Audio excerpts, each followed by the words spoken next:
Hello viewers, আমি মেহেরিন নিয়ে এসেছি আজকে গরুর ভুঁড়ি ভুনা করার একটি সহজ রেসিপি। আমার রেসিপিটি দেখতে আমার চ্যানেলটি সাবস্ক্রাইব করুন এবং ভিডিওটি শুরু থেকে শেষ পর্যন্ত দেখুন। অল্প কিছু ইনগ্রেডিয়েন্ট দিয়ে খুব সহজে ভুঁড়ি ভুনা করার রেসিপিটি আমি শেয়ার করছি। এই রেসিপিটি তৈরি করতে যা যা লাগছে, আমি একটি পাত্রে ভুঁড়ি কেটে ধুয়ে পরিষ্কার করে নিয়েছি এবং কুচি কুচি করে নিয়েছি।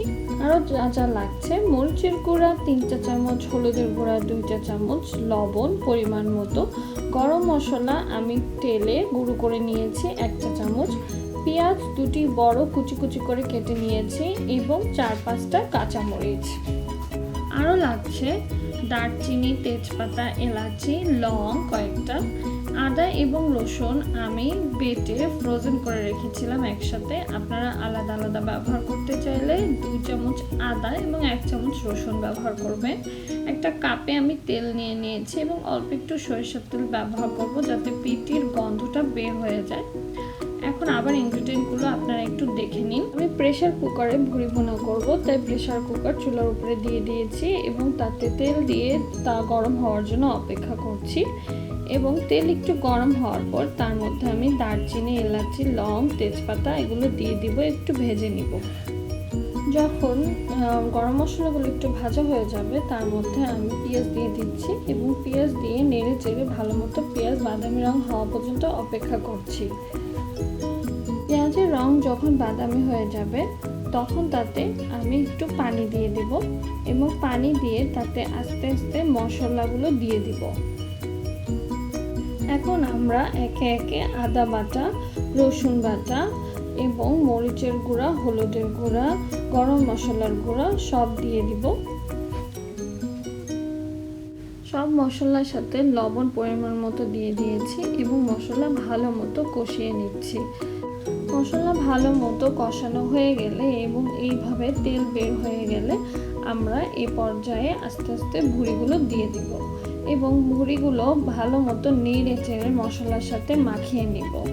ভুঁড়ি ভালো মতো মাখিয়ে নিয়েছি। এখন আমরা প্রেসার কুকারের ঢাকনা দিয়ে দিচ্ছি এবং 5 মিনিট অপেক্ষা করব এবং 5 মিনিট পর দেখব যে কি অবস্থা।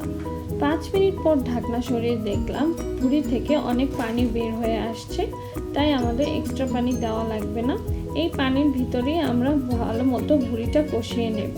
চুলার আঁচ বাড়িয়ে ভুঁড়ি থেকে বের হওয়া পানি আমরা ভালো মতো কষিয়ে নেব এবং যতক্ষণ পর্যন্ত এই পানি পুরোপুরি শুকিয়ে না যায় ততক্ষণ পর্যন্ত নাড়াচাড়া দিয়ে ভুঁড়িটাকে কষাতে থাকবো।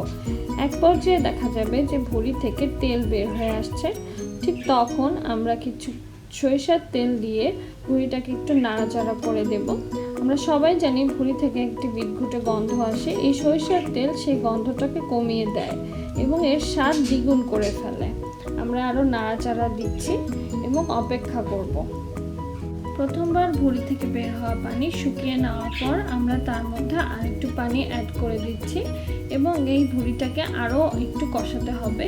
যতবার ভুঁড়ি কষানো হবে তার ভিতর থেকে যে বিটঘুটে গন্ধটা আসে, যেটার জন্য আমরা অনেকেই ভুঁড়ি খাই না, তা কমে যাবে। এরপর আমরা ভুঁড়িতে 2 কাপ পানি দিয়ে প্রেসার কুকারের ঢাকনা লাগিয়ে দেব এবং 10 মিনিট অপেক্ষা করব। প্রেসার কুকারে 10 থেকে 12টা সিটির পর ঢাকনা খুলে আমি এই অবস্থা দেখতে পেলাম।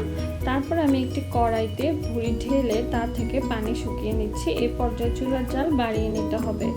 এভাবে পানি শুকিয়ে নেওয়ার পর তৈরি হয়ে যাবে মজাদার ভুঁড়ি ভুনার রেসিপি। তার উপরে একটু জিরার গুঁড়া দিয়ে আপনি পরিবেশন করবেন আমাদের ভুঁড়ি ভুনার রেসিপি।